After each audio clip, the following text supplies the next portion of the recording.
Welcome to Influential Sports, and today I'm gonna be giving my thoughts and reactions to AEW New Japan's Pro Forbidden Door pay-per-view that took place a few days ago. Wasn't able to see it live when it first happened because the Wi-Fi was down in my house, but I was able to watch it on Monday and Tuesday, or Monday and Wednesday. I was able to watch half of it, watch the other half. So now I'm just now caught up on it, seeing Dynamite from last night. Just one thing with AEW pay-per-views, it's always, it's the biggest issue.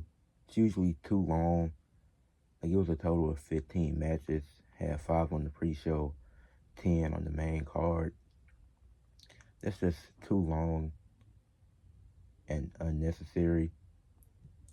And my other issue is with the Bleacher Report app, because when I was trying to rewatch it, or watch the replay as soon as it went off, Bleacher Report was taking forever. So just hopefully in the future AEW can get with a better website or for their pay-per-views, because it still costs $55, but it's fine because I can rewatch it every many times I want to. Those just the main issues with it, but overall it was a good show. Guess I can start the kickoff show. It was a good kickoff show. I was able to watch all of that. Well, yeah, I was able to see the kickoff show. The first match was Serpentico versus Cal Fletcher. This match was unnecessary. They didn't need it, and it was just short. Cal Fletcher, he won with ease. Really pointless match. And instead of going over the kickoff show, since the pay-per-view was so long, I'm not going to go through, might talk a little bit about every match. What I'm going to do is, I'm going to do the top 3 worst matches and the top 3 best matches. This is one of the top 3 worst matches. The other one was the match to start the show with MJF versus Hechicero. I just felt like that match was really boring, especially to start the pay-per-view. I didn't feel like that needed to be on the card either. I didn't enjoy that one. So I'd say that was the second worst match of the night on that card. Then Mercedes Moné versus Stephanie Van Cure. I think their match was okay, but the time it was put at, it was 2 more matches after their match, so it was really late in the show. And it was an okay match, but I feel like the timing was bad, because at that point the show was just dragging on. But it wasn't like anything outstanding. Mercedes got the win to become a double champion. When I seen Stephanie Van Cure walk into the ring with 3 championships, I knew she was losing, because they weren't going to put another title on her. And she's all these different promotions winning championships. So now they're both double champions, and Mercedes got the win in an okay match. But that's it for the top 3 worst matches. I feel like those, you could have got rid of those matches. Pay-per-view would have been completely fine. Even if you got rid of 3 and had 12 matches, that's still a lot. But they definitely could have got rid of that. Then when it comes down to the top 3 best matches, I would say number 1 had to be Swerve Strickland versus Will Ospreay for the AEW World Championship. That match was amazing. That was one of the best matches I've seen this year. Just going back and forth. So Will Ospreay accidentally took out the ref. Don Callis tried to get involved. Prince Nana pushed him back. And Will Ospreay could have cheated when the ref was down, but he didn't. He didn't want to try to win that way. But once the other ref got down there, Swerve, he was able to pull out the win. It was a really fun match, great back and forth. I really enjoyed this between, and Swerve is still the AEW World Champion.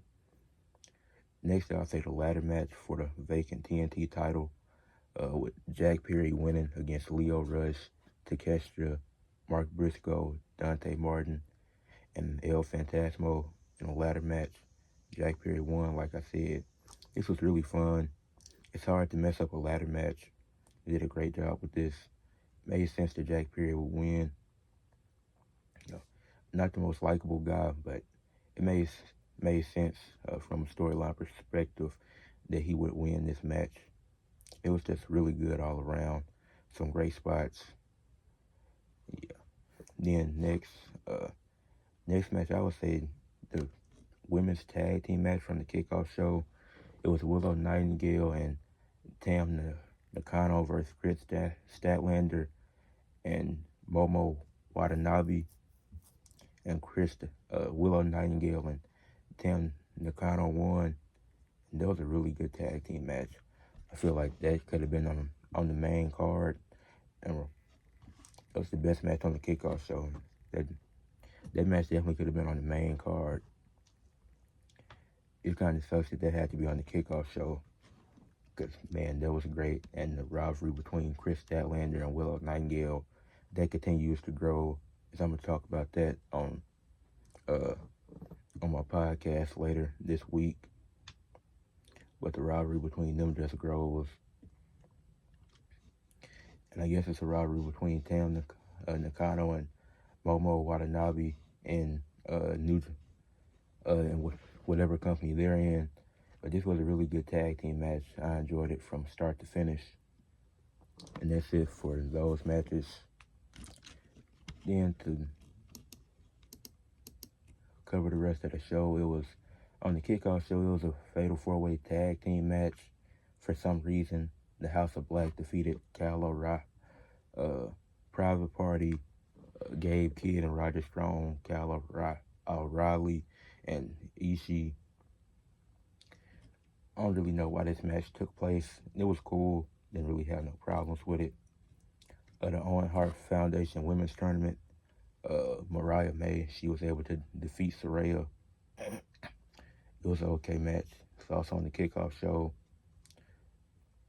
There was this trios match on the kickoff show with Yota Tashi, Titan, and Himuraru Takashi versus Mystico and the Lucha Bros. Pretty sure, the Lucha Bros and Mystico ended up winning that match. It was on the kickoff show, so it wasn't too much, even though the one match with Serpentico and Cal Fletcher is really disappointing. The kickoff show was okay for the most part. The Elite defeated the Acclaim and Tanahashi. That match was another okay match.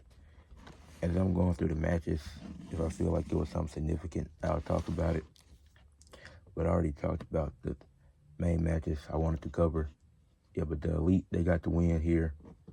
That was expected. On the men's tournament for the Owen Hart Foundation, Bryan Danielson, Takashi, they had a really good match. I enjoyed it.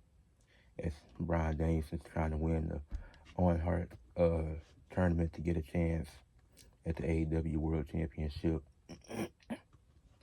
But it was a fun match. Timeless Toni Storm retained the Women's World Championship against Mina. That match definitely had a case of being up there with one of the top matches of the night. That was also fun to watch. That match and Danielson's match being back-to-back was really great. It started off slow, but it eventually picked up, and it ended up being a really good match between those two women. Orange Cassidy and Zack Sabre Jr. I think it was an okay match. Zack Sabre Jr. got the win.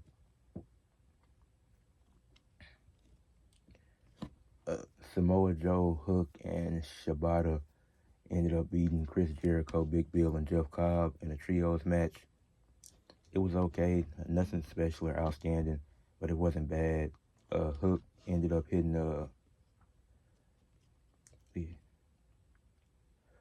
Hook hit Jericho's finishing move on him to win the match.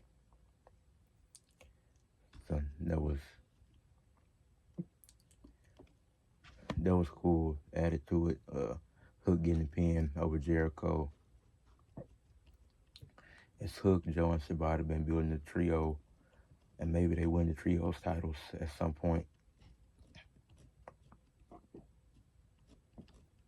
Trying to see what other matches. Oh yeah, after Mercedes match, after she defeated Stephanie Van Keur, Britt Baker returned after the match. She was just on the entrance ramp. She returned, stood out on the entrance ramp, then went back to the back, kind of stole Mercedes' spotlight, and she got the win, becoming double champion. So that added to it. John Moxley and Tetsu Naito, their match, I feel like their match could have been better. It wasn't terrible. Moxley ended up losing the IWGP World Heavyweight Championship. I feel like some of these matches just ended up in a bad spot because there were so many matches on one card. Not all of them needed to be here. This one was fine, but it definitely could have been better. Could have had some more moments in it. And that's pretty much, that's all I got for Forbidden Door. For the most part, most of the matches were good. Has really good quality. It's definitely a few matches you'll want to go back and rewatch. A few matches I'll go back and rewatch. Like I said, the main problem is always that it's just too long. Because 5.5 hours of wrestling with a pre-show and a main card, that's a lot. But when it came to bad matches, there was only about 3 of them. Out of 15 matches, only 3 were bad. The rest of them were either okay at worst to amazing when it comes to the Will Ospreay match. So for the pay-per-view, I'll give it a B+ grade. But leave a like on the video, subscribe to the channel. Let me know what you thought about AEW New Japan Pro Forbidden Door.